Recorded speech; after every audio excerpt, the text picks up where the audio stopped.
You wake up, you start your day as planned. Everything is going the way it should be. All of a sudden you get a phone call that changes your world and flips it upside down.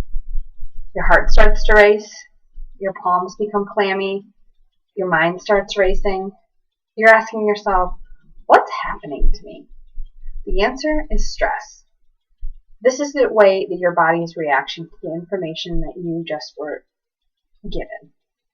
As you see here on slide 4, stress encompasses the emotional feelings, emotions, and hormones as related to stressful events. They can be felt both emotionally and physically. Some may even feel the need to physically remove themselves from the stress.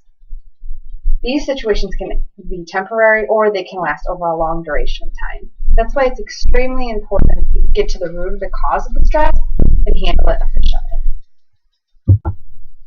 Although stress can happen to anyone, anywhere, at any time, today we'll be focusing our discussion on college-related student stress. As noted in slide 5, I will be discussing what typical events in a college student's life is caused by stress, who it's impacted by and how, and lastly, what you can do to manage the stress as it relates to your student workload.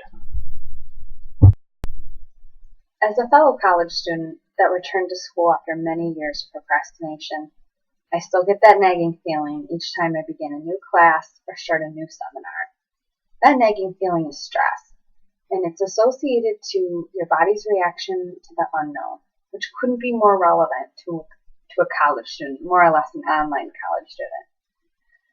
Basically, stress is your body's way of reacting to this information before it can actually process it. As shown here in slide 6, college-related stress can be impacted by beginning at a new college, starting a new class, balancing a large amount or a difficult class coursework, plus time management, according to Leslie Bowman, which also may include balancing your work life, your home life, and now your college life.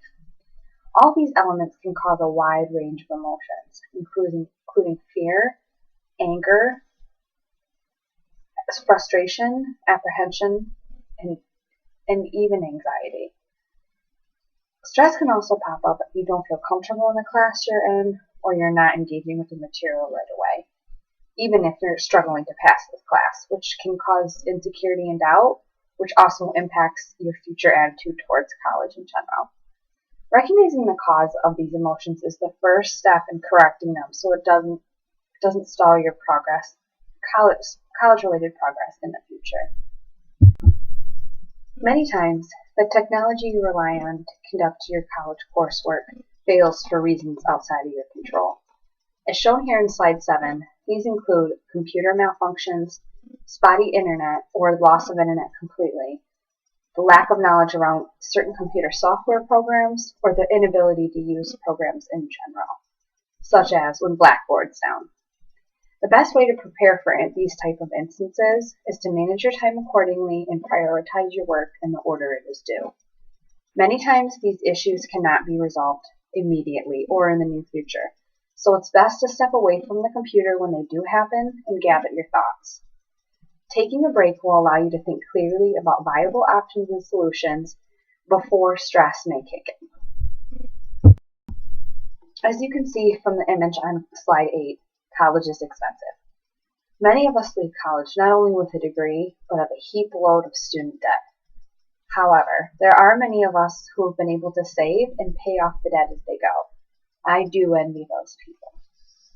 Besides the initial cost of college taking a major dent out of your income, the time spent on attending college can also keep many of us away from a career or a lucrative job that would help us to pay the bills. Lack of income can be a common stressor to many college students, and it may encourage some to drop out, as well as deter some even more people from enrolling to begin with.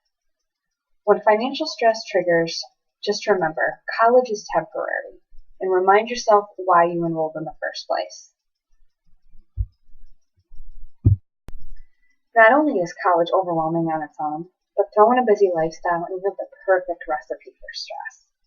As shown here in slide 9, there are many outside circumstances that can impact your stress levels as it's related to college, either in or outside of the classroom. This includes balancing your college coursework with a busy family, maintaining employment, handling loss, as well as balancing college coursework or prioritizing college with a busy family and a career. The best way to keep these stressors at bay is to talk about them openly with the people that it does impact, including your employer, your classmates, your fellow coworkers, as well as your family. Creating a feasible routine is another way to create balance within a busy lifestyle.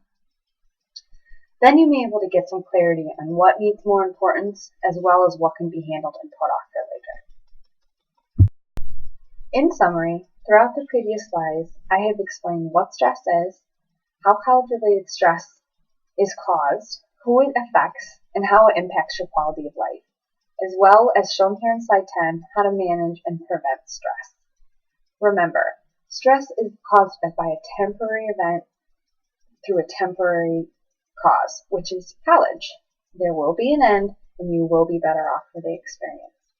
Remember why you started in the first place, and think of stress as a positive thing. Think of it as your body's way of preparing you for growth. Now, I'll be passing you on to my colleague Evan, who will be discussing the overall effects of stress. Thank you for your time.